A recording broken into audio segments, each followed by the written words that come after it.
board and stakeholders of Northwest San Pedro Neighborhood Council.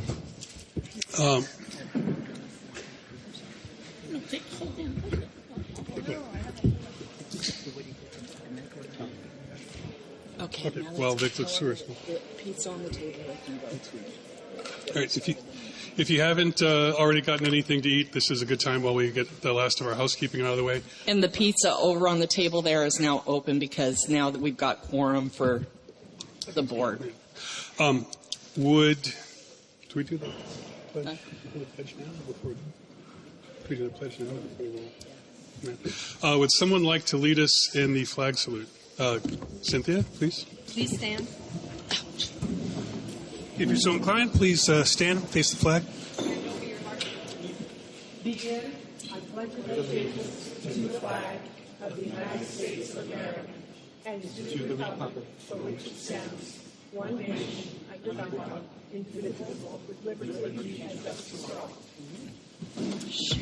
Thank you, and welcome. So, first order of business would be to take roll. So, Mr. Secretary, please do the honors. John Barbera. Here. Dick Christensen here. John Domingo is excused. Larry Eaton is unexcused. Craig Goldfarb. Here. Cynthia Gagne. What's with the sound? Glenn Henry is unexcused. Somebody, you need to adjust the sound. No, Melanie Lebrecht. He's talking to the microphone. Otherwise, it's too loud. She said your name. Oh, Melanie. I can't hear you. Here. I can hear. Here. Kelly Miller. Here. Abby Norman. Here. Thomas Norman. Present. Ray Regalado and Michael Signorelli are excused. Angela Sumner is excused. Chris Valle. Here. Okay. That is 9. We have quorum. Whoopee. All right, so it's official. For those of you who don't know, quorum means that there's enough board members present to actually perform any official business. You have to have 50% of your board roster plus 1. So in our case, we have 16, and we needed 9, which we have. So that's good. At this point, we're going to move on to agenda item number 2, which is general public comment on non-agenda items. And I have 2 speaker cards. I believe the first of which was Lori Jacobs. And if you do make a comment or have something to interject, we ask that you speak into the microphone at the podium and give your first and last name for the record.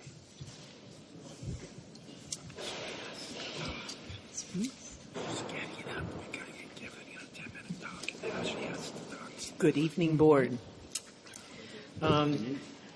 First, I wanted to ask the board if any of you have a pet at home, a dog or a cat, if you could send a cute picture of it to Kelly Miller at the booth that they're going to be hosting regarding overcrowding at the animal shelters. They wanted to have pictures of each board member who has a pet, and you all should have Kelly's email address. And that's the booth that's at Peace Day. And for the students here, hopefully you've heard of the Day of Peace, which is on September 21st at Point Furman Park. The Honorable Dr. Jane Goodall will be there in person celebrating her 90th birthday and celebrating the United Nations International Day of Peace. There'll be approximately 70 different tables of organizations related to environmental issues, sustainability, and animal safety, things like that. I put postcards on the table over there. It's free to attend. Just try to get some walk there or get some parking, get dropped off. I just got a text saying they need help building the peace doves. They're actually going to be marching with 90 peace doves, giant puppets, to honor Jane Goodall's 90th birthday. And they're way behind on building this. So students on Thursday at the Cabrillo Scouting Center, but she didn't give me a time, which is the Cabrillo Youth Water Sports Center. Probably most of you know where that is. If not, come see me. They're looking for volunteers to help build these and for people to help carry the doves. And I think that's about it. If I get the time from her during the meeting, I'll let you know. Thank you. And very near to the podium is our own Vic Christensen, who has a public comment.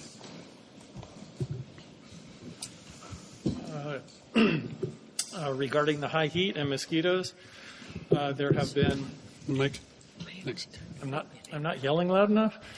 Okay. There have been cases recently in this area, like Long Beach and so on, of both West Nile and dengue fever.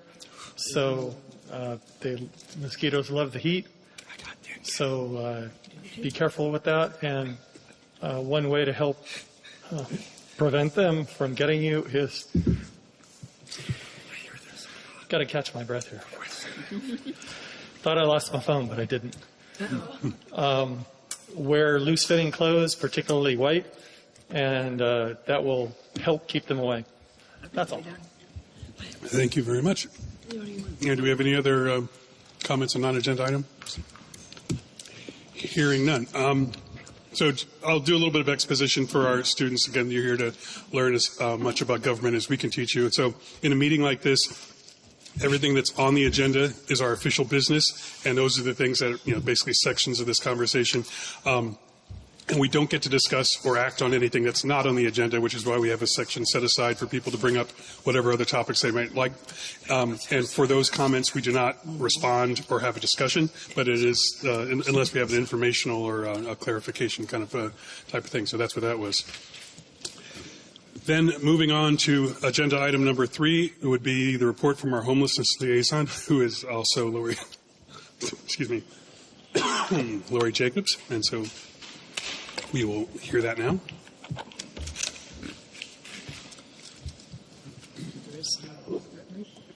Hello. Some of you who pay attention may have noticed there was no written report for the first time because I was out of the country for a couple of weeks.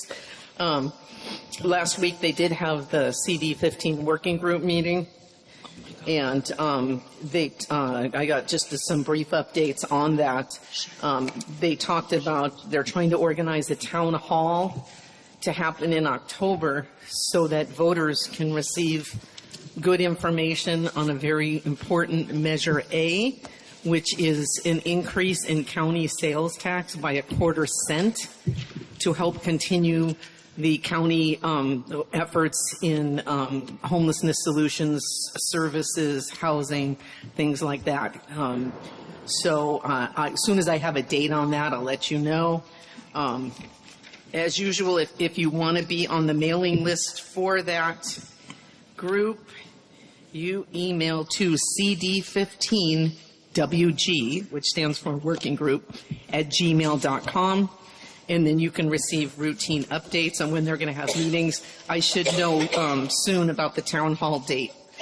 Also, they apparently discussed the South Bay Cities Council of Governments, where I used to work, has put together something they're calling a Good Neighbor Pledge. And I bring this up because this addresses a question that Gwen has asked at the last 2 meetings. With the overturning of the Supreme Court ruling on the Johnston versus Grants Pass, there's concerns about law enforcement response, how things might change because they've now declared it's not unconstitutional to cite or arrest somebody experiencing homelessness, even if you don't offer them shelter. And Gwen brought up, well, does that mean some of the South Bay smaller cities will just try to find ways to get people to move over to LA City because Mayor Bass has said she's not going to listen to that overturning. She's still going to make sure that people don't get arrested. And so she had concerns. So what the Council of Governments did was put together a pledge to take to all the South Bay cities, including part of CD15. And it's a 2-page thing, so I'm just going to read one paragraph. In light of the ruling and the court's language, we commit to an approach that offers services and shelter as a cornerstone of our strategy. Recognizing the controversial history of sweeps, we pledge not to engage in practices that simply move individuals from one member city to another, understanding that such actions do not solve but only relocate the issue. Through this Good Neighbor Pledge, we affirm our dedication to practices that prioritize coordination, offer services, and achieve sustainable long-term solutions. So the idea is to collaborate with all the cities so we don't have this constantly, like 4118, just moving somebody 500 yards away across a jurisdiction border. So I just got a little bit of information. I do not know how many cities have signed up so far. So I'll find that. And the other thing I wanted to mention is you'll be voting later on a motion that is for Council File 24-0140-S1, which was asking us to support the City Council pushing for immediate action to analyze the impact of the Supreme Court ruling. So before it actually came to City Council last week on the 4th, and they made an amendment to it. And so instead of just asking LA City to look at the impact, they're now asking them to include the other 87 cities in LA County to look at the impact of the entire county. So I appreciate that. Once again, we see the mayor and the supervisors coordinating efforts, city and county. And after they approve that amendment, then they approve the motion already. So I think it's great that we still vote for it to show that we support this. But I just wanted to let you know that they did have that amendment and that has already passed. And being that I don't have a full report, that's about all I have. If anybody has any questions, I'd be glad to answer them. Do we have any questions for Ms. Jacobs?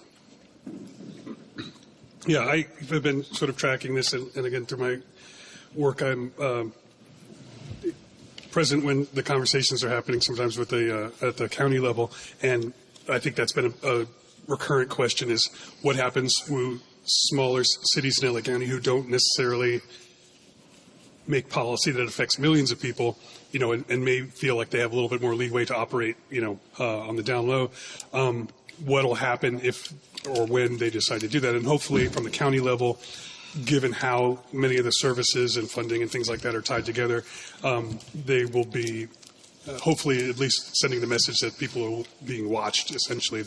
And I'm sure that the news media would like to illustrate any instances of having, since it seems to be one of the things that people worry about first is, just shoving people from one part of the map to the other.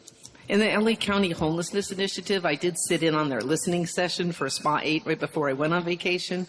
And they, for years, have been pushing with more collaboration between all the cities on solutions. If they're creating, a mobile crisis response team, have it not just be Hermosa Beach, have it be all the beach cities, et cetera, that if we're working together, we're not just shoving people across the street to be. I've seen encampment cleanups or on the middle of a border of city and county, where they only clean up one side and then they just move them to the other side where now it's county and not city, and then they don't help them.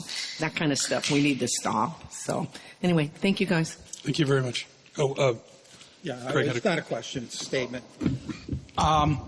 As they're coming to us to ask for money. I'm not making a statement. They're coming to us to ask for more money. There's Aon, Prop A from the state, and then this other proposition where they want to add for the homeless. And my major concern about this, I want to provide housing for the homeless. But the accountability of the money that we provided and how much that went to most of it went to homeless services, didn't go to housing, which was what we had wanted to do. So I think one of the things we need to be asking, and at these town halls and everything else, and what we need to be saying out of our meeting is, where is the accountability? Where can we track where this money is going? Because if it just ends up in some, they grant it to people and everything else, and we don't get the housing, this problem's going to be endless. The only way, we need to build our way out of it, and that's what they told us, and we're not. I would tend to agree. I've seen, at the supervisor meetings. The concept of efficiency and accountability from the top down, literally from making sure that NGOs get paid on time so they can continue to exist, and just having the entire system be as watertight as possible. Considering if you're just dumping money in at the top and it's going everywhere, there aren't the resources in the world to be able to track that if it's not baked in terms of being transparent. You're both absolutely correct. And from what I'm understanding, because I saw one presentation on Measure A, and supposedly built into this is a new way of being transparent and accountability and tracking the data. LAS has come right out and said their process for tracking data did not happen. And Judge Carter asked for an audit, and I haven't heard anything in 3 months. I've asked Jocelyn in the mayor's office for an update. I don't know what the status of that was. It was going to cost several $1 million to do that audit. Not that I know why it would help to do an audit when they've already said they didn't track it right.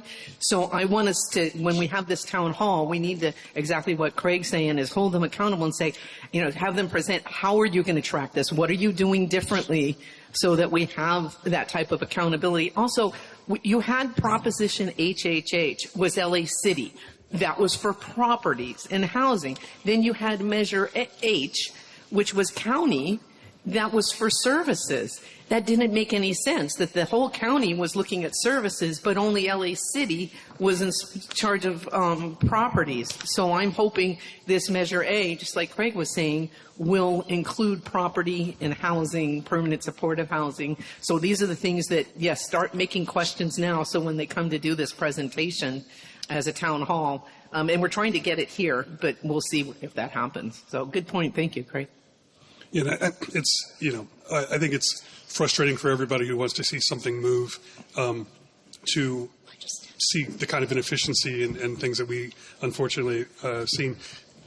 This is a crisis, and the machine that's going to fix this problem has to work while we're updating and repairing it. So I think, again, for town halls and things like that, if you have statements you'd like to make in person or anything written you'd like to send, this is the time to compose those and get them in. It is a quickly changing situation that is not improving quickly enough, but more eyes and more input, I think, would improve at least the perception that people are going to be held accountable. If there are no other questions or comments on agenda item number 3, we're going to move on to item 4, which is a section of our meeting that we reserve for reports and fielding of questions by our elected governmental and public safety representatives, whether they be elected themselves or we have members of law enforcement here. And so if any of our public service representatives would like to take their time now. Officer?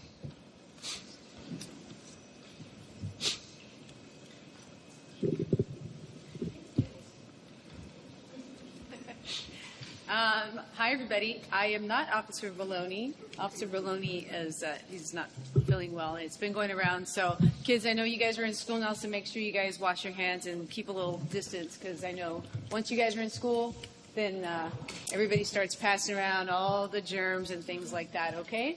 All right.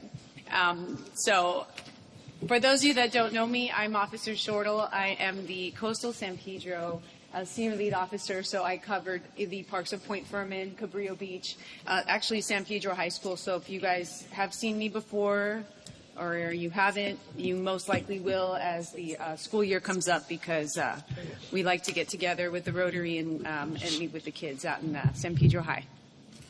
So for the month of August, and I apologize, I forgot my reading glasses in the car, but for the month of August, the violent crime decreased 18% and property crime increased 32%. There was a total of 3 robberies. There was 9 aggravated assaults, 11 burglaries, 7 were non-residential and 4 were residential. Our GTAs, which was really high in my opinion, there was 14 in the month of August. Those of you kids that are driving, Kias are the #1 stolen vehicles out here in San Pedro. Burglary, theft from motor vehicles, there was 11. Of course, 3 were unlocked and unsecured, so everybody here knows to check their car. I check my black and white as well. Make it a habit. Those of you guys that just have a car, make it a habit of locking up your car right when you get out.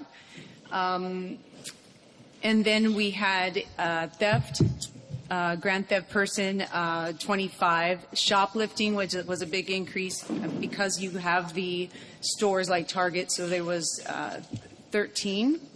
Officer Vallone wanted to let you know that detectives are still working on an investigation involving the street takeover and a 7-Eleven robbery, so detectives are still working on that.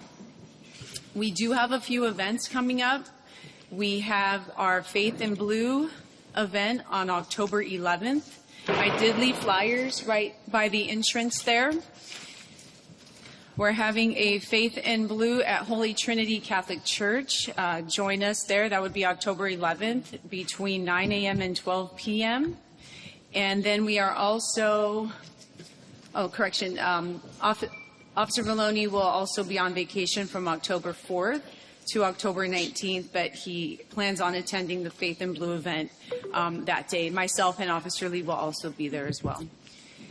And then we also have coming up tomorrow, actually, you may be in school by 3, because it's 1:30 to 3:30. So I know you guys have different classes and class times, but tomorrow we are having a coffee with a cop at Sirens, and that's going to be from 1:30 to 3:30 p.m. So if you can make it out there, that would be great. I won't be there because I'll be in training, but there'll be officers out there as well. So that's tomorrow. And then lastly, what I really want to put out there is Harbor Division is having their first Harbor fundraiser, and it's a 5K. And it's in partnership with the Council District and Rec and Parks and Department of Mental Health. And it's a mental health and wellness 5K run, walk, and that's at Ken Malloy. That's going to be Saturday, October 12th from 7 a.m. to 1 p.m. And then the walk starts or run starts at 8 a.m. I really encourage everybody, even you folks, if you guys are on the running team or walking team or have a group that likes to go walking, please, I'm going to leave the flyers out here at the front. Scan the code, get together with your friends. It should be a fun event. So I'll leave that up there with all the other paperwork that I have. And that is all that I have. For Thanks now. very much. We have a question from Cynthia? I have a comment. We had the bridge run last week, Monday, and yes. you guys did a great job getting the ham radio operators out on the bridge and then bringing back the runners that were a little bit slow getting back and tired. So thank you for your help. Yeah. Appreciate If it. those of you that were there that conquered the bridge, congratulations. That you conquered the bridge. I always enjoy watching everybody walk up there or run up there. Yeah, I'm they at had that turn. 4,000 people. That was the max they That's were great. allowed to have. So I know. Hopefully next year, but we'll see, right? Yeah. And the guys I know from the ham radios, the same guys from last That year. was us. Okay. Yeah. Thanks. Good turnout. It's always great when people are safe. Yep. Thomas? Hi, Tom. Hey, thank you for all the great work you do. Thanks for your partnership with Rotary and the city parks and everything. Any feedback for members of the community, in terms of how they can help with some of the crimes? We know grand theft autos up, the street takeovers. So, any advice, especially for members of the community? What one should do if they see something happening on either of those areas of crime? Okay, street takeovers, right? That's a thing. One, LAPD doesn't know where or when it will take place, but some of you most likely do. And the right thing to do is to call it in before it happens, because we've all seen people get hurt, right? So the right thing to do, if those of you that know and go on social media and you hear something about it, the best thing to do is the right thing to do, and that is to call it in and say, listen, I've got a tip. I want to remain anonymous. Paseo Del Mar and, Gaffey, there's going to be a projected takeover. It will save a life, and it'll help everybody else out in that community, okay? A lot of you guys are starting to drive now, too, so make sure you lock your car doors. Do not leave anything valuable. Take everything that you do not leave your backpacks. Simple things like that. You guys will be amazed at how quick these bad guys can just smash your window and take your things. okay? Try parking under a bright light. If you guys are able to and you have a garage, ask mom and dad if they can park their cars in the garage or park it in the driveway somewhere where it's, easily for you guys to see. I don't know about parking at San Pedro High, but just do your best how bad it is or how good it is with your parking. I think you have to be a senior to have a parking pass. I don't know, right? Until then, just park as close as you can, and then just be cautious and be aware of your surroundings, okay? If you guys have any questions, I will see. We will run into each other because I do join with the Rotary Club to meet at San Pedro High. I didn't bring the map. I do have a business card, but if you guys just want to, if you have a question for me or you want to talk to me outside, I'll be outside for a little bit. And we do have another question here from our board. Just to add on what you said too, in my neighborhood watch, I tell everybody the same thing, is report a crime if you see it. And what you said, if you know something's going to happen, and you do not have to out yourself. People are afraid to say something because they're afraid they're going to get targeted if they say something and they know who did it. You can do it anonymously. You don't have to say who you are or anything else. You can hide your phone number, all of that, and just, if you see something, say something. Yeah. Do the right thing. All right, let me just, this section, let me just say, I'm a car guy. Me and my friends that sort of thing didn't exist when I was a teenager. I love motorsports. I follow it really avidly. But, if you've ever seen or been in an accident where somebody's been hurt, it's bad enough. But to imagine that people are doing it without really caring, and I've seen some videos they're honestly, they're nuts. And it doesn't remind me of the reasons that I like cars and I like driving.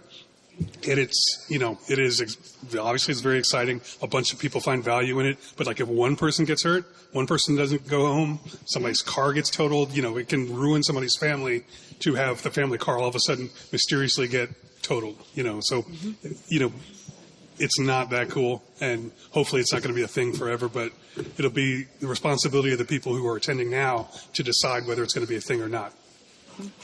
And thank you. Thank you.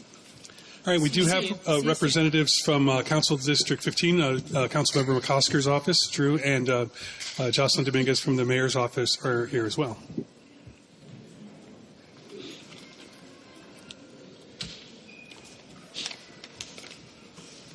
Thank you for the pizza. Very welcome. Barbecue flavor was super new and super awesome. All right.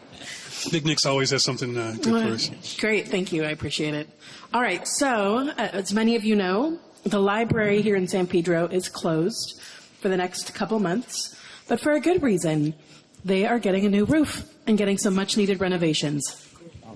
So the nearest LA City libraries now are located in Wilmington at 1300 North Avalon Boulevard and at Harbor City at 24000 Southwestern Avenue. On Saturday, we unveiled a dedication at the Peck Park Gymnasium in honor of youth sports advocate and harbor legend Mel Babich. Naming this gym after him is a fitting tribute to a man who dedicated so much of his life to the youth and families of San Pedro and the entire harbor area. Many Kinsen residents spend their time in the various park spaces he championed, including this one here at Peck Park, getting exercise, having fun, and building lifelong friendship in a place that already embodies Mel's legacy of community spirit. This gym will forever remind us of his unwavering commitment to making our community a better place. Go visit the Mel Babich Gym today. San Pedro Music Festival. Wendy Barnes Farrell and her Windy City Entertainment are returning to host the 4th annual San Pedro Music Festival. The festival will be held next Saturday, September 14th at Brewery Rest from 4 to 10 p.m. It's going to be a blast. See you there. International Day of Peace with Jane Goodall 2024. The celebration in Los Angeles will take place on Saturday, September 21st, 2024 from 10 a.m. to 4 p.m. at Point Fermin Park in San Pedro. The event is free and open to the public. The celebration will honor Dr. Jane Goodall's 90th birthday and the work of Roots and Shoots and Rotary Interact Clubs. Dr. Goodall, an ethologist and activist, will share her message of hope and inspire people to take action for people, animals, and the planet.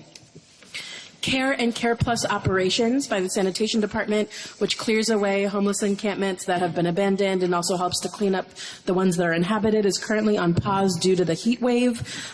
We did not get a couple locations addressed this last cleanup because they got held up in Wilmington, but we hope that the next time there's a Care Plus, we will be able to address the situation on Miraflores at Cabrillo. Second thing is, do you remember several months back there was a gentleman by the name of Eric Hansen that came in crying about the tree on 1642 North Taper Avenue, taking over his life and his home and everything? Remember that? We're going to trim his tree. So the council office will be paying for it. Wow. We are going to do an on-demand tree trimming day, and we're going to get all 3 of those trees. And we're also looking into that day trimming the trees across from Park Western Place Elementary in order to clear that overhanging tree so the buses can get through a little bit more safely. So I don't know when that will happen. We're still waiting for an estimate back from the Forestry Division. They're coming out, doing their investigation on all the trees. Then they'll get back to us, and then we'll go ahead and move forward with the on-demand tree trimming. Cooling centers. Since the San Pedro Library is open or isn't closed, I'm going to share with you the 5 cooling centers in our area that you can go to. The Wilmington Branch Library, Harbor Gateway Branch Library, the Anderson Memorial Senior Citizen Center, Bogdanovich Recreation Center, and right here at the Peck Park Community Center. And as always, a friendly reminder, if you see graffiti, if you see some sort of item from a household that's been dumped on the side of the road, if you see downed palm fronds, if you see a dead animal, any of these things can be reported to 311, and they will take care of it. So you can get the 311 app on your phone. It's called MyLA 311. All you have to do is type in the location. If your location finder's on, it'll automatically pinpoint it. Take a picture, select the type of request that it is, and press submit, and that's it. And the city will come and take care of it. Really important. You can also put things in there like missed trash, or if they didn't get your garbage pickup on time, you can also report it there as well. If you want to trim your tree and get a permit, you could do that too. All sorts of things. 311's the best. All right. Are there any questions? John Barbera? Hi, Drew. Hi. Hey, anything on the Christmas tree lighting? Yeah. Oh, okay. So Winter Wonderland. Our office is doing one Winter Wonderland, and it will be down at the port in conjunction with the boat parade. Okay. And it will not be here at Peck Park. So if you want to do a tree lighting on your own up here, you're welcome to pick a date and do it. I can tell you right now the date, if you'd like to know that date. Yeah. Are we still going to be able to do, you still going to have booths and everything there? Or? I don't know the answer to that. Okay. I will, if you can send me an email, I can find out.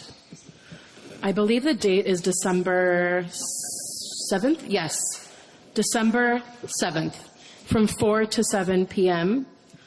at the LA Town Square, which is where the Maritime Museum is. Cool. Yeah. Thanks very much. And Vic?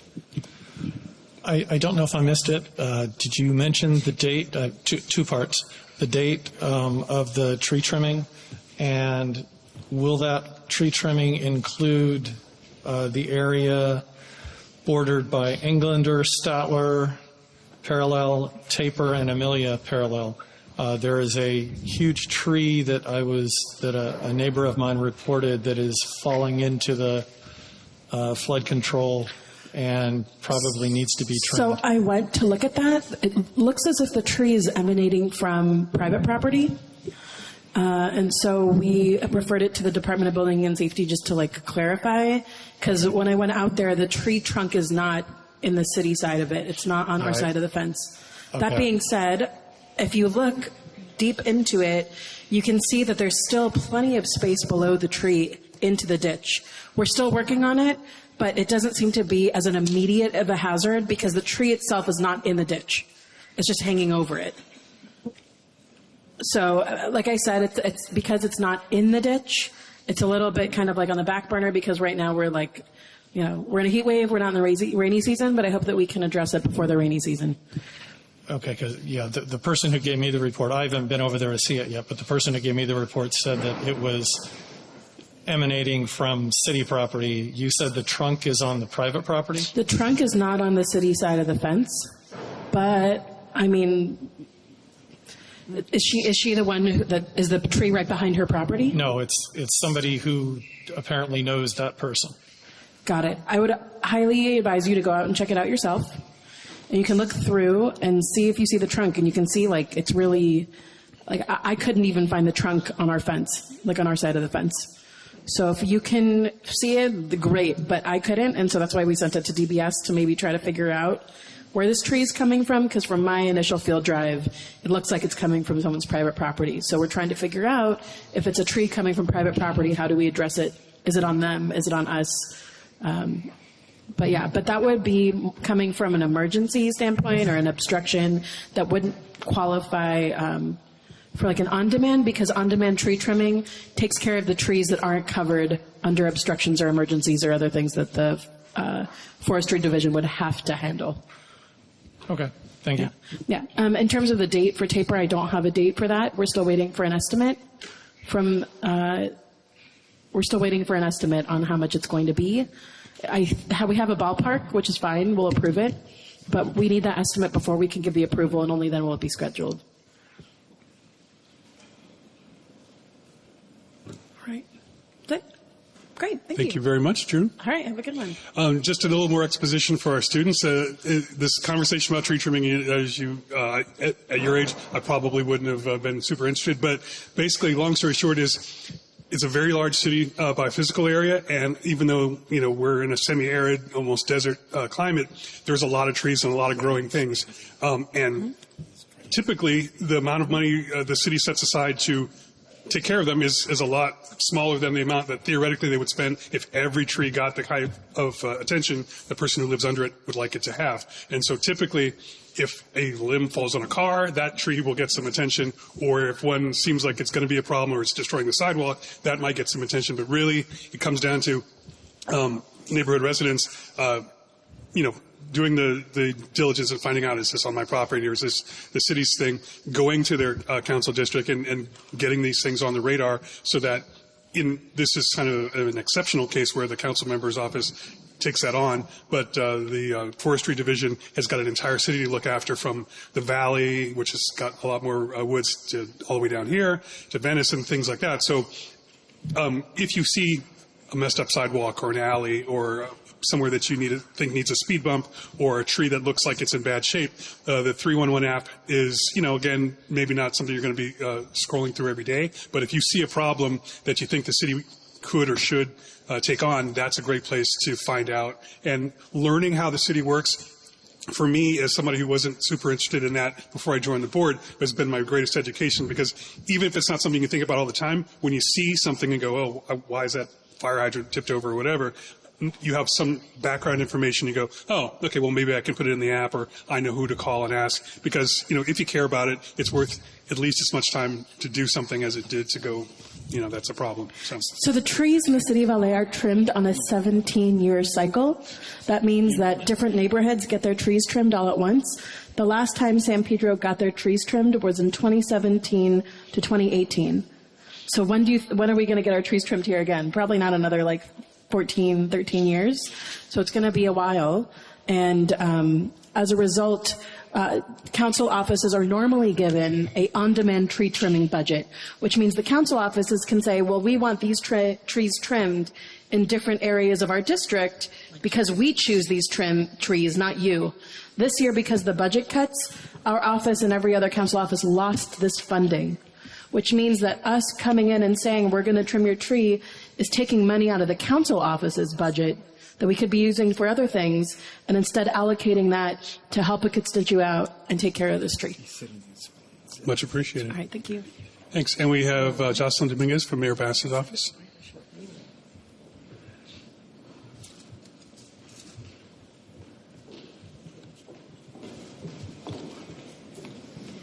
All right. Good evening, Welcome. board members. My name is Jocelyn Dominguez, Community Engagement Manager for Mayor Bass. So I'll start my updates with the obvious, which is that it has been extremely hot lately. So over the weekend, our office was working with LADWP as there were several power outages, unfortunately, in some areas of the city. Luckily, this area wasn't too impacted. Most of the areas that were the most impacted are going to be like in the central, downtown, the valley, and some of South LA. But the reason I bring it up is because the way that we were able to notify our constituents about the outages and what steps they could take, where they could go to escape the heat, was through our Impactive app, where we are able to send people text updates in case there is a weather emergency, like we had this over the weekend. But also we use it to notify people when we've had an Inside Safe operation in their neighborhood and when we are hosting webinars with the mayor so they're able to engage with us.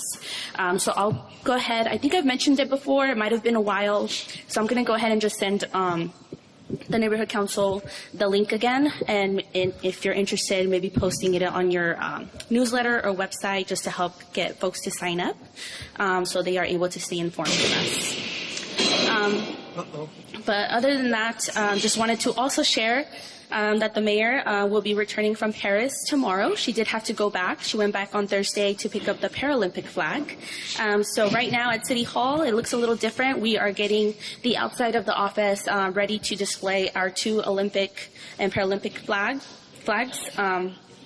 So just wanted to also share, I know there are many Angelinos that can go their entire lifetime without ever seeing City Hall. And it's truly such a historic and beautiful building. So I just want to make sure that you all know that you can always reach out to me if you ever want to coordinate a tour for your community members, your neighbors. I see a lot of youth in the audience that I'm sure are very eager to get civically engaged. So if you want to let your school know that the mayor's office is happy to host you for a tour of City Hall. And again, this is a good time because you'll be able to see the Olympic flags on display. And I also know all the cool spots and some cool people you can get a picture with. So please feel free to reach out to me, and I'm happy to coordinate that with you. The other update I wanted to share, and this was from last week, the mayor did announce that she was able to secure funding to build hundreds of more affordable housing units and make infrastructure improvements to reduce carbon emissions by an estimated 66,000 metric tons of carbon emissions. So there are a couple projects that this is included under. One of them, not in San Pedro, but it is in our district. It's at Jordan Downs in Watts. So more housing and infrastructure improvements in Watts. The Jordan Downs redevelopment project, phase S6, will bring 100 new units online, with 88 of those units being affordable. The funding will also allow for the implementation and expansion of the Walk Bike Watts program to allow for walk and bike lane improvements. And then the other update I wanted to share is a lot more exciting. The mayor will be back this year for the San Pedro Holiday Parade. She participated in it last year. Absolutely loved it. I think we roll deep when the mayor participates in parades, and I'm not joking when I say that all of our staff was just in awe of the crowd, the energy. We do a lot of parades, and that one was by far the best. So thank you. I know, there's many people in this room that collaborate and play a role in putting that all together, but the mayor will be back again this year for that. And that's all. Unless there's any questions. Thanks, Jocelyn. We have one comment from Vic Christensen. I forgot to ask this when Lori was up, and it could be a tag team answer. With the recent ruling with the VA housing issue, in the West LA campus, do you know at this point what the situation is with homeless vets in this area, or is it, how are they going to determine eligibility from different areas and things like that? Is there specific housing you're talking about?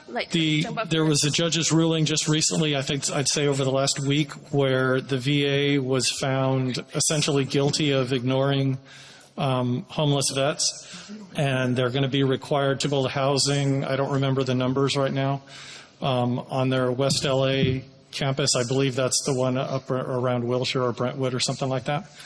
But it may be, it just came out, and I don't know how many details are known yet about, like, how many are going to be eligible from anywhere. Do they have to apply? Is that going to affect the, homeless vets in this area? That sort of thing. Yeah, so that ruling is actually news to me, so I apologize. I'm not familiar with it. What I can share is that we actually were able to, or the mayor was able to, make it easier for veterans to be eligible for interim and affordable housing. So previously, if a veteran was accepting benefits, they were priced out of getting housing because that counted as their income. So that policy has now been passed for that to be removed. So hopefully that will make them make more veterans eligible, because we did have housing for veterans and rooms were sitting empty because they just didn't qualify. But that specific ruling I'm not familiar with, so I unfortunately don't have a response for you at this time. And we have a comment from Lori Jacobs. Hi, Dawson. Do you have any update on the audit that Judge Carter ordered? Yeah, so I know you had reached out about that previously. Unfortunately, because it is a open case, a legal case, I'm not allowed to discuss, unfortunately. Understandable. Do we have any other questions or comments for the mayor's office? Hearing none. All right. Thanks very much. Thanks, y'all. Have a good night. Thank you. Thank you. And we'd like to bring up our representative from the Department of Neighborhood Empowerment. So the Department of Neighborhood Empowerment is a city office that is in charge of all the neighborhood councils, of which there are 99 in the city of Los Angeles. So each neighborhood council has a guardian angel like Octaviano, who keeps us from creating more trouble than we resolve, hopefully. And he's going to tell us a little bit about what that is. Thank you. I'll try to be more angelic than the opposite. Again, Octaviano Rios with the Department of Neighborhood Empowerment. Good evening, everybody, in this very hot day, but nice and cool in here, so thank goodness for Rec and Parks, right? So I have a few announcements. I know you've been here for about an hour, and I have to take off shortly after my report, so I have to apologize for that. I have to jump on a virtual meeting soon, but real quick, the Congress of Neighborhoods is coming up in a few weeks, September 28th. So if you haven't registered, please register. You can now register for this conference and event, and it's full of information sessions, panel discussions, and networking. It's free to the public, and you can go online to neighborhoodcongress.la. And as you know, it's all day, but they provide breakfast and lunch, which is fantastic. And I have a tab here open with some of their conference workshops, or at least I did. And I want to read them out real quick to entice folks if you're on the fence of dedicating a Saturday to this wonderful event. So it's one is advocating for and serving local seniors through your neighborhood council. Another one is titled Be Empowered, Learning to Access Public Records. Another one is Building Neighborhood Community Through Social Media. Coming together locally to help youth in addiction and homelessness, creating advocacy for disability and accessibility in neighborhood councils. And there's a few others, as well as, I believe, about 5 action-oriented sessions as well. So take a look at those and highly recommend it. You're not committed to all day. Obviously, it's free-flowing, very informal. We invite the youth to attend, of course. It is a little bit of a drive, obviously. It's not virtual any longer, but you'll walk away very rewarded with networking and information. So back to my report here. So that's the Congress of Neighborhoods. Elections. So elections are coming up, especially for Region 12. You are second in line for having your elections. So as Region 12, your election day, as a reminder, is Tuesday, March 25th. And the date and period that's coming up quickly, your candidate filing period starts November 22nd of this year and ends January 6th of next year. So there is a nice website with all kinds of information, including that and additional important dates. I'm not going to give you the whole web page, but if you Google City Clerks Neighborhood Council elections, it should pop up in your Google search. And then we just wrapped up the 2024 Neighborhood Council Perceptions and Insights Survey. We had a nice completion rate for this neighborhood council, so thank you so much for being one of our top neighborhood councils that responded. We did have a few, probably I think top 2 neighborhood councils that completed 100% of their board members completed the survey. But you're among the larger neighborhood councils, so I still congratulate you and thank you for your participation. And then last but not least, the city clerk's office funding division program wanted us to remind board members that, well, they wanted us to highlight it. Their guidelines is a little complicated with regards to explaining the process with getting your community improvement projects completed. So they're going to amend that portion of their guidelines, which is pretty thick. So as soon as the board agrees on a CIP project, rather than working immediately with your partners or any other element, contact your funding representative right away to work towards getting those projects completed. So I know that's an issue with several neighborhood councils where it gets so complicated that those projects never really get done, or it takes so many years to get it done. So they want to see those projects to fruition, and they want to work hand in hand more directly with you as the city clerk's office. That concludes my report, Mr. Chair. Thanks very much. What you said the candidate filing period begins when in November? November 22nd. 22nd. Yeah. Put it in the a few calendar. months. Thanks very much. Well, thank you very much. Do we have any questions or comments for Mr. Rios? Hearing none. Again, a little bit more behind the scenes for our student guests. All the members of a neighborhood council board are elected the same way any other official is in the state of California. So we have the same ethics and financing, education, and stuff, those types of basic requirements. We are unpaid elected volunteers, and so we still have basic rules in terms of how the meetings run, in terms of how we identify our propriety for, the neighborhood I live in, for instance, determines my eligibility to run for a seat on the board. Other people represent non-governmental organizations. Some are business representatives and things like that. All of the different neighborhood councils, again, of which there are 99 in the city, have slightly different rules for how their board is organized, but they all have the same basic legal and ethical structure. And the Department of Neighborhood Empowerment is in charge of making sure we all color in the lines.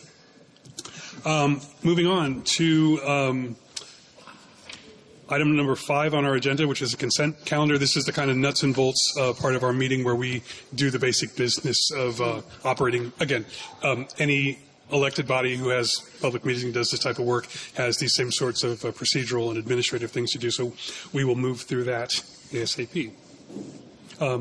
The consent calendar means that these items that have been agendized are presented as a group, and unless there is a particular objection or a request to separate one of those items, we vote on them as a package. And the only item we have here is 5A, which is to approve the August, the minutes from our previous month's meeting. And this comes out of the executive committee.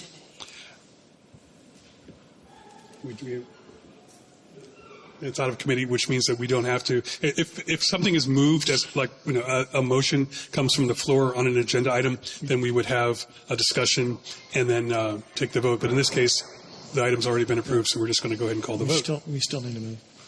We still need to move the group. We still need to move. I guess the one does. Okay. So do I hear a motion to approve the August stakeholder meeting minutes? So moved. Thomas Norman is the motion, and John Rivera is the second. And now we will call the vote. John Barbera. Yes. Vic Christensen, aye. Craig Goldfarb. Abstain. Cynthia Gagne. Yes. Melanie LeBruck. Yes. Kelly Miller. Yes. Abby Norman. Yes. Yes? Yeah. Thomas Norman. Aye. Chris Fay. Yes. Okay, that's 8 ayes and 1 abstention. All right. And that is agenda item 5 taken care of. And now we're moving into motions. These are action items that come out of our various committees. A vast majority of the work that the neighborhood councils do is performed or presented by committees. So these are smaller groups, which will typically include a few board members, and then can also be populated by people who are outside the board. So, for instance, I'm the chair of the Youth and Outreach Committee along with John Barbera, and we have both board members on our committee as well as, and including our youth board member, Abby. We also have members of the community who are not on the board who are part of that committee, and they assist in our functions. If you have any interest in public service, you want to be a cop or a firefighter, city administrator, if you're thinking about elected office, getting started at this level is a great way to learn how government in general works and how the city of Los Angeles works. So there's opportunities on all of our committees. If you have, whether it's curiosity or you really have sort of a desire to do some skill stacking and some networking and stuff like that, we do that all the time. So our first motions come out of the Budget and Finance Committee, and I'll hand over to Melanie. Okay, turn to page 8. And this is not out of committee because it doesn't generate until the 5th business day, and we had a holiday. So take a look at it, and I need a motion and a second on this. So moved. Norman? Thomas Norman moves. Second. Nick Christensen seconds. Okay, any discussion? Any discussion on the budget item? Hearing none. Mr. Secretary, call the... Oh, I'm sorry, Madam Treasurer. Thomas? Aye. John Barbera? Aye. Vic? Aye. Craig? Aye. Cynthia, your funding isn't up to date. My what? Your funding training, it expired. So you'll have to abstain. Abstain? Ineligible. Not abstain, ineligible. Ineligible, right.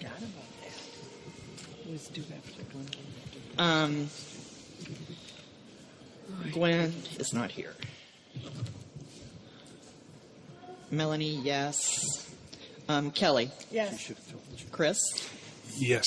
Okay, motion passed. Next one, we have a little boo-boo issue.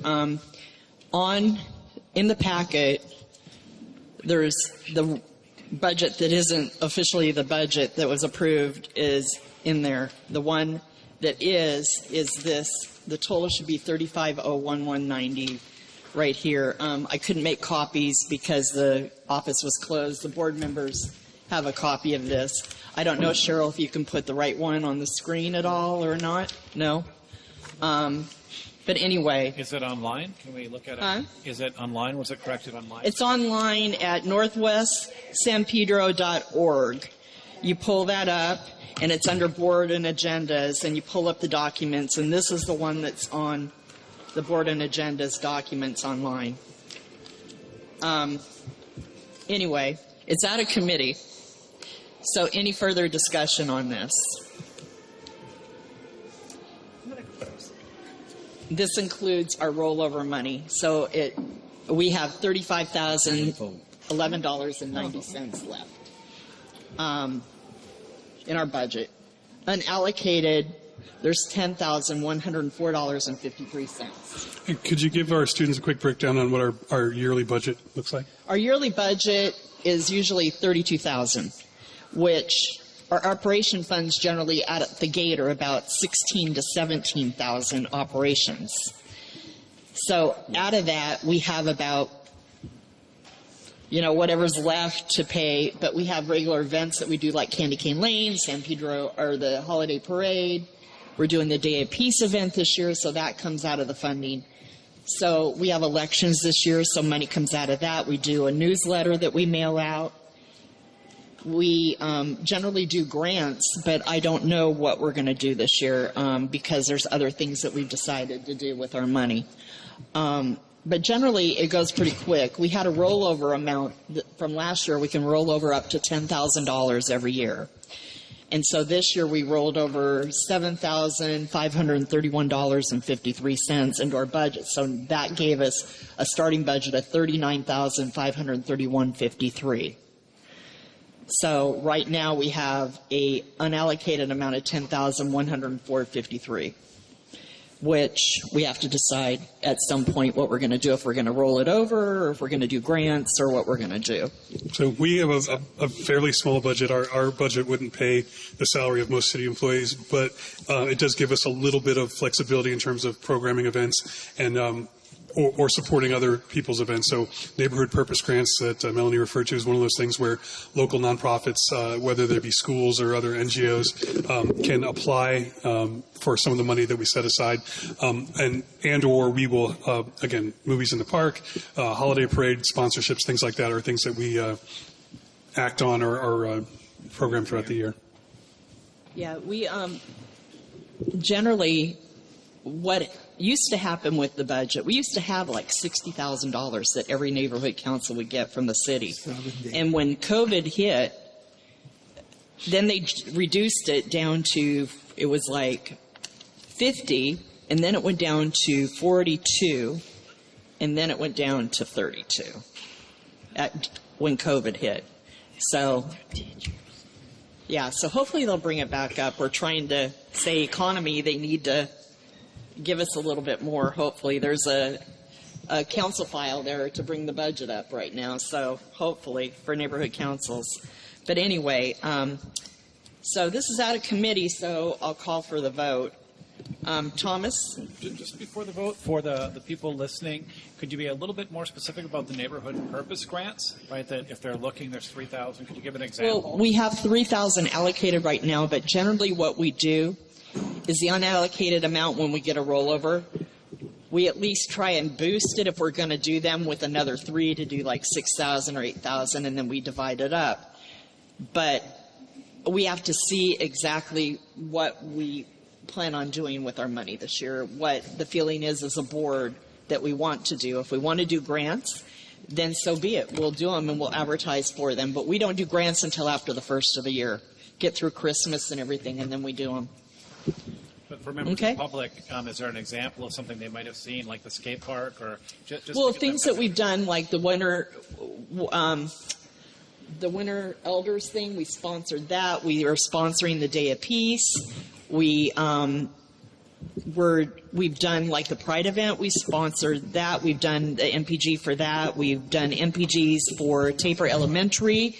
We've done them for the Park Western Elementary buddy benches. We've done Assistance League. We've done Meals on Wheels. Lots of funding for that. We've done, I'm trying to think, Rainbow Services.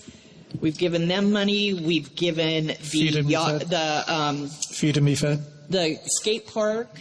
Yeah, the renovation of Channel Street, we're involved Channel in. Street Skate Park, we've helped them a lot with the murals there to help pay for the murals that are painted down there at Channel Street Skate Park. We have done for Harbor Interfaith, we've given them a lot of money. We have, trying to think who else. We've done a lot, but we can move on. So that was good. I just wanted you to mention skate park or some things that I recognize. Yeah. So Thomas, call for the vote. Aye. John Barbera? Aye. Vic? Aye. Craig? Aye. Melanie, yes. Kelly? Yes. Chris? Yes. Thank you. Now, the next item is on page 11. And what you see on page 11 is we have to redo the annual budget, the fiscal year budget, because we got the rollover money and the city clerk requires that. So, This is item 6A3 on the agenda. it's 11? It's on page 11, but the agenda item is 6A3. Yeah. So it's page 11, 12, and 13, and then the letter for our rollover is page 14. So this is out of committee. Which means that we do not have discussion. We're going to go ahead and call the vote. So we can call for the vote. Thomas? Aye. John? Aye. Vic? Aye. Craig? Aye. Myself, yes. Kelly? Yes. And Chris? Aye. Next is on page, This is item 6A4. page 15. This is for the Day of Peace. It's for $100 to pay for 2 posters to be done for the Day of Peace for our table. And this is out of committee. Can I ask Thomas? a question? Huh? Can I ask a question? Mm-hmm. Why aren't we shown the artwork? What? Why aren't we shown the artwork? All it is going to be a poster for animal services. I understand, but I didn't even, from this, I don't even know what it is. You said 2 posters, and now it's for animal services. I mean, we're Lori? supposed to be able to see what we're voting on. Right. Okay, and we're not. We asked at the beginning of the meeting, under public comment, she called them for the. I was speaking to her. Yeah, I called You're on her to interrupting, explain. but 'cause The she's chair so- recognizes Lori Jacobs. Lori is in charge of it. So.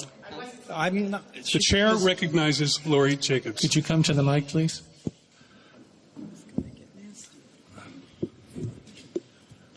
Point of order. I asked the question. You're not recognized. I was already recognized. You cut me off when I was speaking. You asked a guys question. are going You asked a beyond- question, and we're in the process of having it I answered. could not answer your question. You Craig, so can't she is answer the answering. question why you didn't include that in this? Because Yes, ask and answer. Did you pictures have it? of the I'm animals. trying to answer that question. That's why I Let's raised please come my to order. hand. At the beginning of the meeting, I had asked that the board members send a picture of their dog or cat pet because they're making a poster of it. So we couldn't show the artwork because we don't have the pictures yet. The other artwork, Kelly, and John, I think I had sent you. You're making a poster of that sign about the dog, about why I want to be adopted. Right. Yeah. Do you happen to have it with you to? Okay, but I just wanted to answer that question about one of them. We don't have the artwork because we don't have the pictures yet. Thank you. Kelly's going to follow up with the board because you only have half the board here so that she can get pictures from all of the board. Thank you. That's So fine. then this is not a legal motion because we're It supposed is to have the because it's allotting the artwork money to before do you it. do it. One at a time, please. You can't, this is not a Please. legal motion. You can't ask us to prove something we haven't seen. Just to say we're going to do this. This is not right. I don't believe This that. is, we have people here from the community. They should see our actual work that we're doing. And what we're saying is, we're going to do this. It's no accountability. There's We no already accountability. approved I'm sorry. One at a time, please. Craig, are you done? Okay. So I'm not sure that it's, as you put it, illegal that you do not have the art ready for you. This is a motion to approve money that's already been allocated, and typically that does not require finished camera-ready art. Although I take your point, it would be better if we had it. I don't think that means that the motion can't be addressed as. I think if you look at the stuff that comes from the city, you'll find out that it says that you have to provide this type of information. Okay, that's a challenge. You're perfectly. It's appropriate for you to make that challenge. We're not prepared to answer it at this time. And the motion is still on the floor for the approval of the $100 from the $500 that was previously allocated. Do we have any other comments? Hearing none, can we call the vote, please? Thomas. Aye. John. Yes. Vic. Aye. Craig. No. Melanie. Yes. Kelly. Yes. Christian. Aye.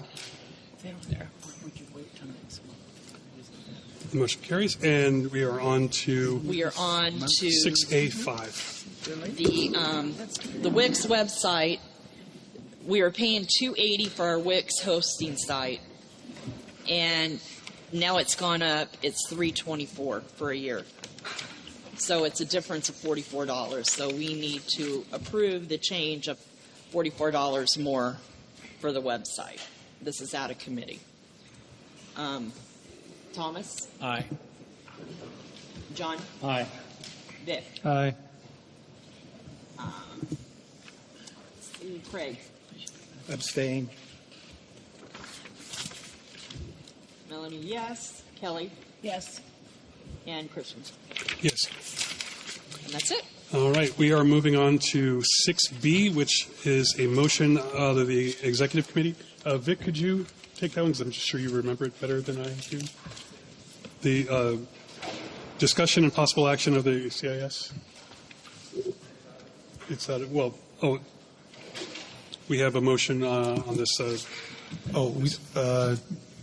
It is not considered out of committee because we didn't actually vote on it. Right. We just agreed that it should come to the board. Okay. So we still will need a first and a second. All right. Do we know what page? The CIS is on 16, Page- 17, Page 17 in the packet. and 18, and that's it. All right, and so this item is discussion and possible action in reference to community impact statement supporting the council file 24-0140-S1, which is the City of Grants Pass, Oregon versus Johnson in reference to homeless encampments and public spaces regulation ruling impact and analysis. So this is essentially a council file that is referencing a potential city ordinance that would affect the city's response to the Supreme Court decision, which essentially allows prosecution for being essentially homeless, either sleeping or camping in public spaces, whether or not housing and services have been offered. Cheryl, can you put the draft motion up?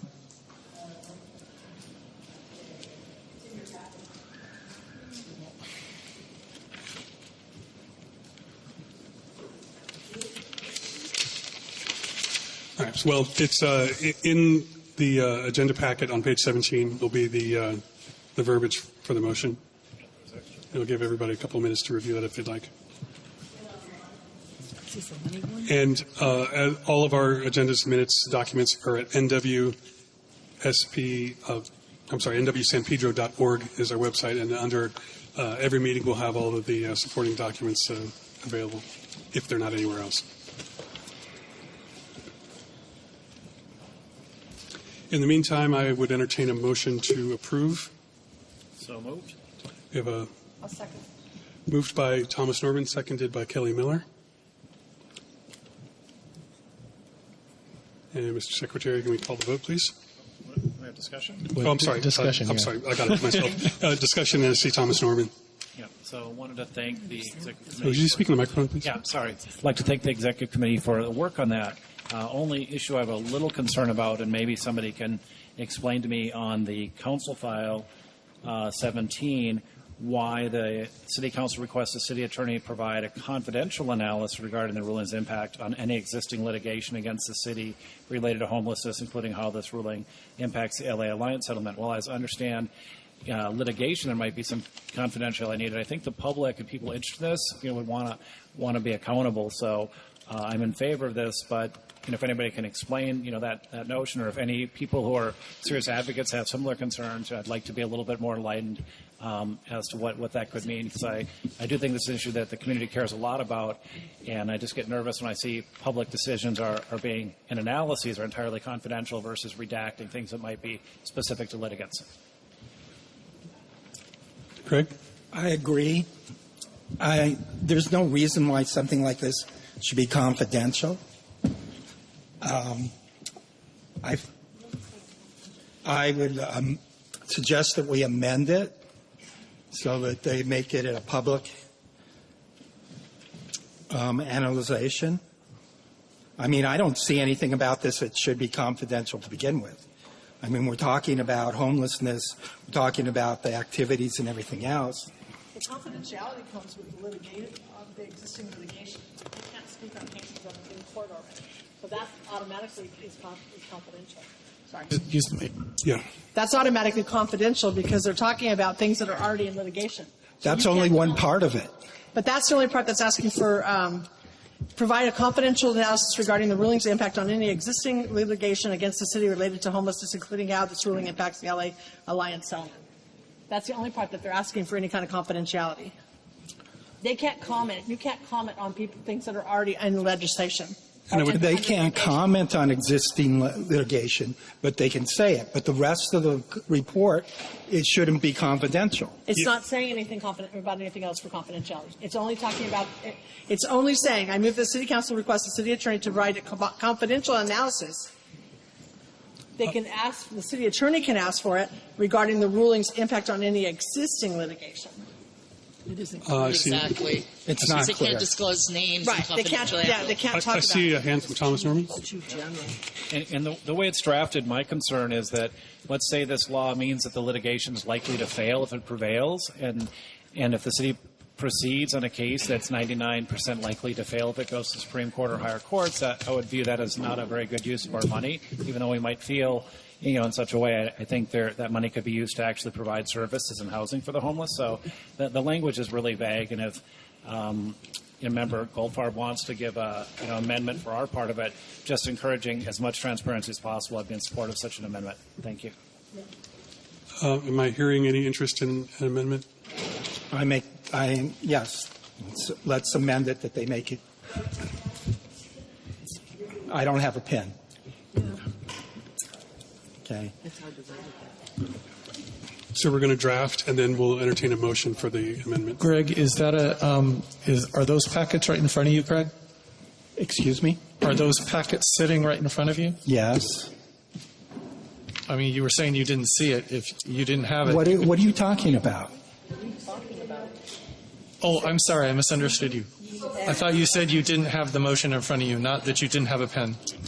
So if you actually, if you actually look at what we're asking, we are asking for on our statement, we are asking for already, and also we want the Northwest San Pedro Council strongly supports the Los Angeles City Council motion. This is on page 18. And it's saying that the impact of the grants passed on existing Los Angeles City ordinances related to sleeping, lying, storage property, and also on existing litigation related to such activities. So we're asking for that already in our statement, even on the existing litigation.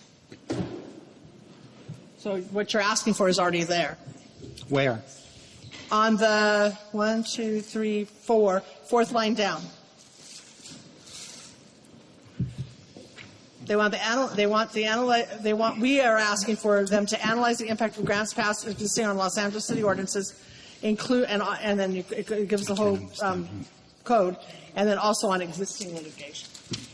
So we're already asking for it to be disclosed. Yeah, you are. You're right. I see Thomas. If this is Thank okay you, for Kelly. Craig, and I see that, but my proposed amendment would be at the end of that sentence, because all it requests is that they analyze the impact of grants, et cetera, related to such activities. My amendment, which I'll pass to you, would be and make this available to the public, right? Because they're just saying that they'll analyze it, but we're not asking just to share that with them. It seems like a simple. Fine. Second it.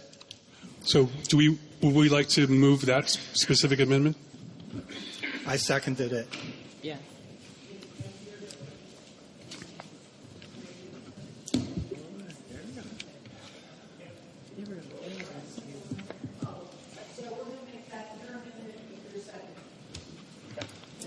All right. And so with that being moved and seconded, is there any additional discussion on the amendment? No. Hearing none. Okay, now we're going to call the vote on the amendment itself. Okay, on the amendment alone, John Barbera. Yes. Vic Christensen, aye. Craig Goldfarb. Aye. Cynthia Gagne. Aye. Melanie LeBrecq. Yeah. Kayla Miller. Aye. Abby Norman. Aye. Thomas Norman. Aye. Chris Valle. Aye. Okay, that's 9 ayes. Motion carries. And now we are going to conclude discussion on the item as amended. Is there any further discussion on the letter as amended? Can somebody get me the amended draft of this because I have to file the CIS? I need it, whatever is amended that I can file. Okay. Yeah, it's just a few words. Or I can change it. Yes. Okay, so we're going to call the vote on the item as amended. Okay, and this we're using moved by Thomas Norman, seconded by Kayla Miller. The original. That's for the amendment. Right. The original motion was moved by Thomas and seconded by Kelly. Yes. Okay, John Barbera, or as amended, John Barbera. Yes. The Christensen, aye. Craig Goldfarb. Aye. Cynthia Gagne. Aye. Melanie Albrecht. Aye. Kelly Miller. Yes. Abby Norman. Yes. Thomas Norman. Aye. Chris Valle. Aye. Okay, that's also 9, unanimous. Motion carries. Now, that's just good democracy right there. Moving swiftly on. Thomas, do you have any report from the President's meeting with the Port of Los Angeles? I do, thank you. In that capacity, share with you and the public, we did have a meeting, and there's going to be a fair amount of construction. Many of you are aware of the Vincent Thomas Bridge. There's discussion of as to what approach it'll take to resurface it. That's outside the city's control, but we did have a report from Ms. Walsh, who just looking to see if her high schoolers here in attendance today, seeing I'm talking about some mother. But Lonnie Walsh gave a good presentation on changes if you use the bridge or use the highway. I think it's good for the public to know that they're through construction zero. Hopefully some of you have seen the construction going, the earth moving, but how will that affect your daily life? Very soon there's going to be a lane reduction at Front Street, and it'll be two-way access to Knox Hill, and the 110 ramp will be reduced to one lane, and this construction will last 9 months. So just if you use those routes, know you should take some more time. You should be cautious. There are some concerns. Stage 2, which involves the closure of the 47 on-ramp, will last about 6 months. Won't go into all the details. We'll share for the next minutes. We've got some really nice maps on what will happen. But just want to give the community a heads up that these things matter. Community impact, community voice on trying to minimize the disruption, I think, has led the port and their engineers to try to minimize the impact on each of us as much as possible. And I want to assure members of this board that I was very forcefully recommending that one of their projects that would close the bridge to please make sure it's at the same time the bridge is actually closed, because currently the timings weren't lining up, so we could potentially just get the Vincent Thomas Bridge open for us to ride when they have to close it for another 3 months. So I think public input does matter. Us going to these meetings matters, because if we don't look out for ourselves, we could end up not using that bridge for a much longer period of time. Thank you for a little longer report today, but I do think people care about traffic. No, you're absolutely right, and I thank you. For our students, thank you for hanging in there. We actually are on track to get this meeting done early, and so please do hang out, because I have a little bit more specific content for you as we go along.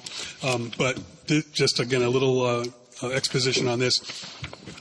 One of the main purposes of the neighborhood council system is to give stakeholders, which is people like you, people who live in Northwest San Pedro, who live, work, own property, attend services, information about how the city's working, and an opportunity to provide input in a more structured setting. You don't have to get on the horn to the council member's office. You don't necessarily have to go downtown to a city council meeting to find out what's happening or to make your voice heard. And what we are is essentially, it's a semi-formal, semi-organized group of people who are like you, but we've taken the additional step of standing for election and getting the training so that we can help facilitate these conversations, help to educate you and ourselves, as well as providing more direct and organized feedback to elected officials and city departments. So when a project like redecking the Vincent Thomas Bridge, which is going to be a huge issue for the entire region, not just San Pedro, but Wilmington and Gardena and all the way up to Compton and Long Beach and Torrance.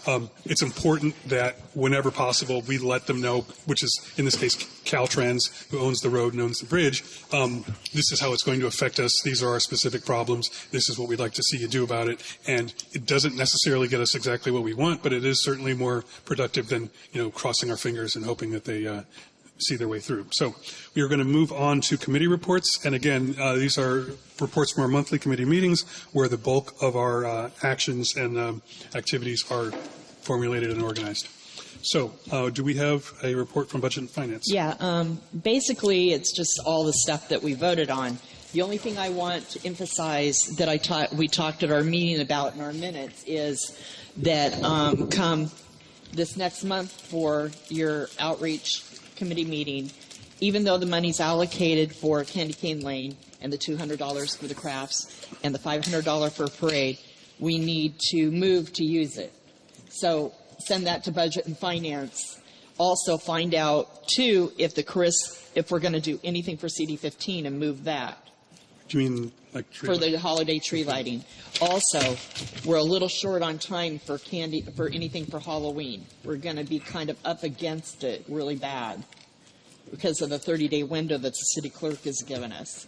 So unless it's some sort of real quick approval of just a little bit of money to buy like candy or something for something that CD15 is doing, like the movie, they're doing all of it, and then we just buy like the treat bags like we did before. We can do that in a closer time frame.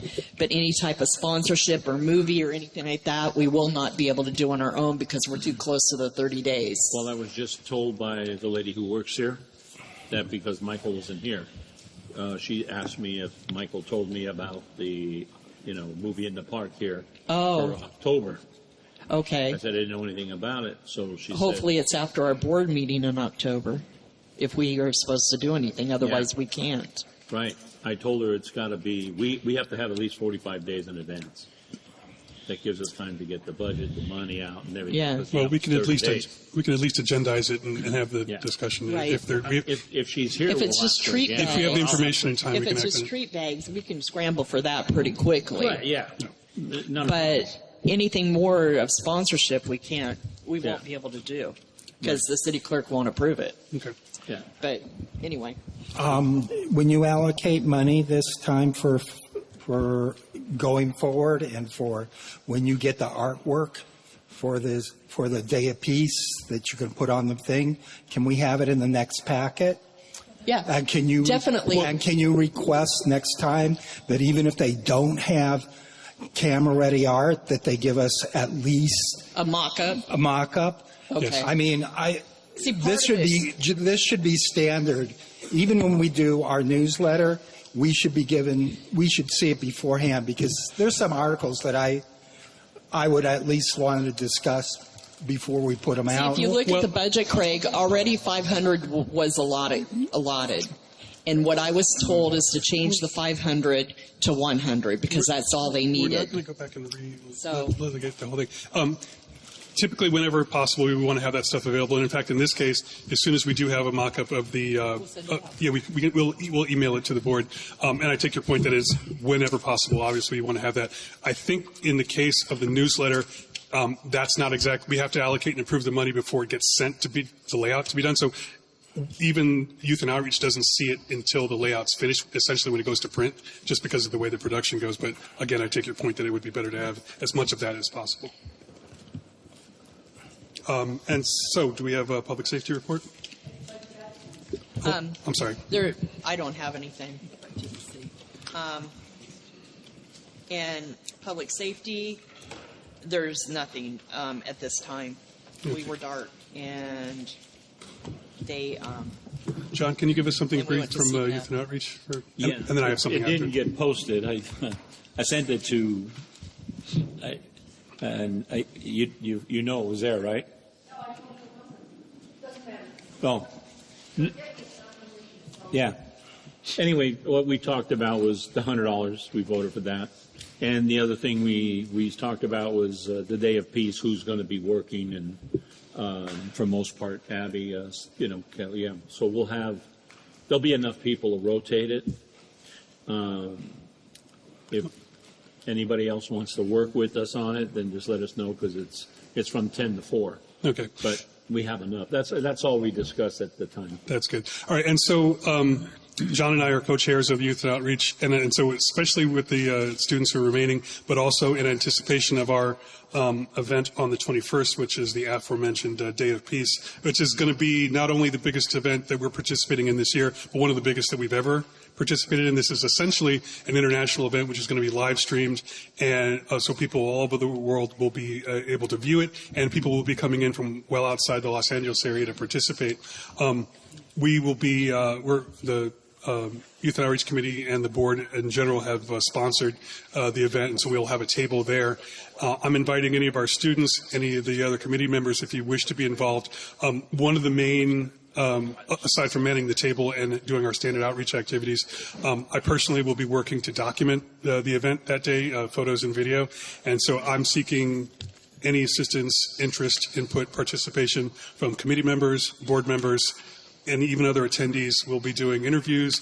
I'll be basically roaming the event the entire day, collecting and generating content that we're going to be using as kind of the platform for a rededication of the Youth and Outreach mission statement. So one of the things that actually I'm very encouraged to see the high turnout from college, or from high school students this evening, is that our board, unlike some others in the rest of the city, has a seat specifically for a younger board member. As you may be able to tell, most of our board is a bit older. We're your folks' age or older than that. And one of the things that I believe the Youth and Outreach Committee should have been doing and needs to do more so now is to provide sort of direct representation and engagement with younger people. We have as much of a responsibility to a 16-year-old as we do to a 66-year-old. And in some ways, for people who have the free time and the resources to either be on the board or to attend, they're being better represented than people your age who, you have other interests, you have other priorities. However, we should be, and, the name of the title of the committee would suggest that we should be more present and direct with you. Abby Norman. I'd just like to say that my term is coming to an end, I believe. It's a one-year term on the youth seat. And if any of you guys want to run, it's a really great opportunity for hours and getting into policy and government. So, yeah. Yeah, and Abby's done a fantastic job. In fact, her older brothers have held the same seat. Their entire family essentially participates and is a tremendous asset to the board and to our committee. And again, it doesn't, this is the type of thing that certainly, even when I was 10 years younger, I wouldn't have thought of.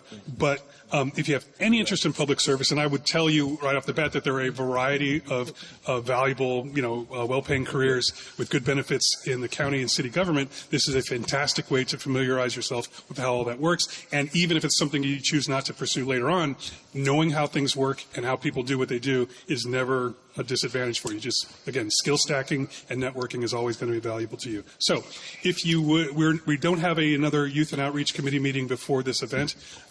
We may have an informal organizational meeting, but honestly, if you simply come down to the day of, on the event of the day of, and find our table, I will be there. John, Kelly, the Normans, and other board members may be in attendance. If you want to help out or just engage with us or whatever, it'll be a fantastic opportunity to do so. And then going forward, unless you're going to satisfy your credit hours this evening, there will be other opportunities at our committee meetings, other events, and other things going forward that this Day of Peace is essentially going to be the kickoff for the year to come in terms of our youth and outreach engagement. So please hit us up. Oh, I'm sorry. And follow us on Instagram at NW San Pedro. It's not the best account in the world, but it is a good place to go to find out what we're up to. Thomas? Yeah, if people are interested, looking at the young people, if you're interested in volunteering for that date, what time are we setting up the pop-up that I need to deliver? We got to be there before 10. Well, about 9 o'clock. Yeah, about 9 o'clock. So it could be as early as 9 if you got sports or something. So I'm gonna, if it's okay, I'll just take a piece of paper and do a sign-in sheet. It'd be nice to know who's coming. I know he'll welcome you there, but it'd be better if we actually knew some of you were planning to come, and you give us an email or some way. Would that be? If you guys talk to Lori, they're looking for students to help. Is Lori still? No, she left. So I'm happy to share that with Lori too. But they're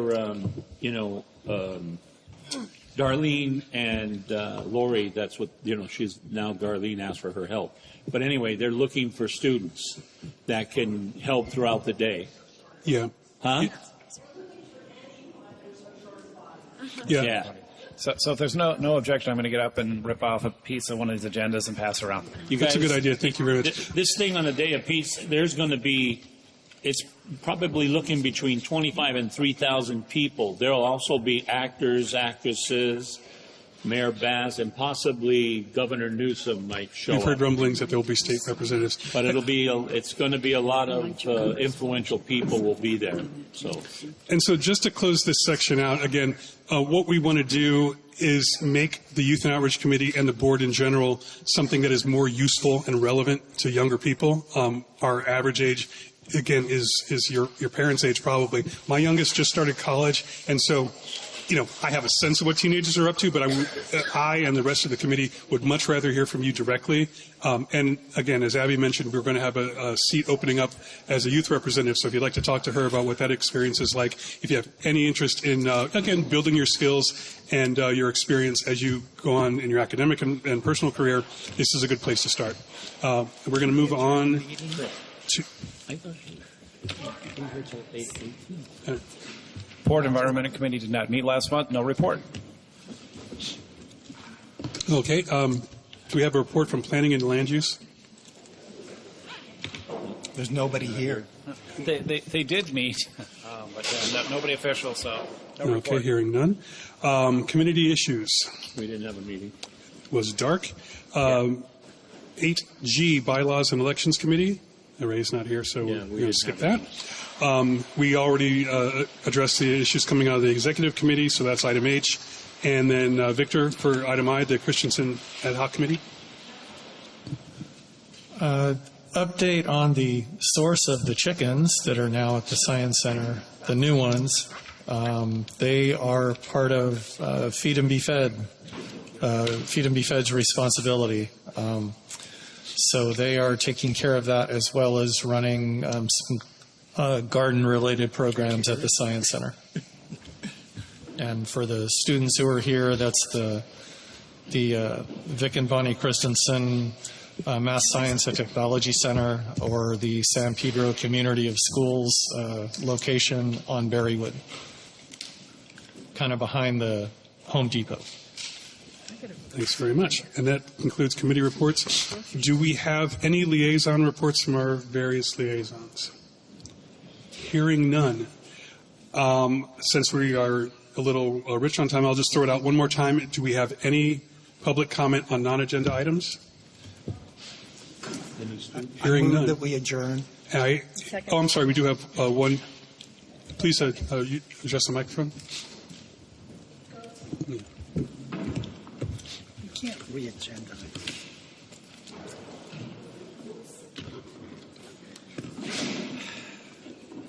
Re-agendized. She's coming to the mic.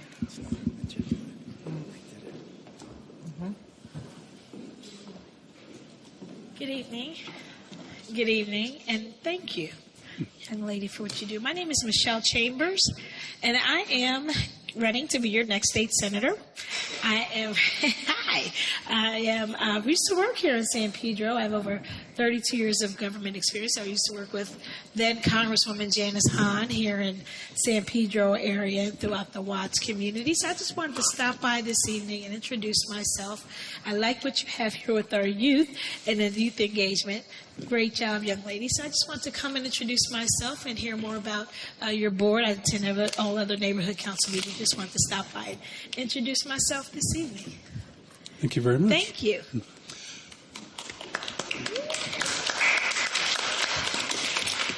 All right, and I will entertain a motion to adjourn. I motion to adjourn. Sorry? Oh, I'm sorry. Before that, hold up, please. We do have a tentative conflict for the date of our next board meeting. Normally, that would fall. Second Monday. Normally, that would fall on the 14th, which is Indigenous Peoples Day in the county and city of Los Angeles. And so we have a tentative date for the Tuesday, the day after. We are still working out logistics in terms of having access to this room. Please pay attention to the website. We will be emailing board members if the date does change or if we are required to do something else in order to accommodate the holiday. And I will probably make a social media post to that effect once the decision has been made. Okay, so we do have a conflict already with our minute taker, so we will take that into account. Why don't we just cancel that meeting and move it to the next month? I think that's probably a likely thing, but we'll take that up with the president as well. All right, so now I would... we have a board meeting here. You brought it up. We have a conflict. Yeah, but it's not Vote on agendized, it. so we can't... Excuse me? It would have to be an executive, I believe, decision. No, the executive doesn't decide what we We vote can't on. move anything if it's not on the agenda. And this is We do things all the time that aren't on the agenda. But it was an announcement. If you want them. Okay, let's go. It's time to go home. I'm sorry. Are you running this meeting or am I? Thank you. I'd like to entertain a motion to adjourn. We don't need a motion. It's not agendized. Okay, as a this meeting motion. is adjourned. Thank you.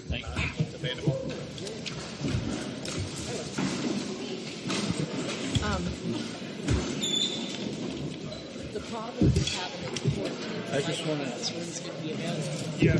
because it's a holiday. But it's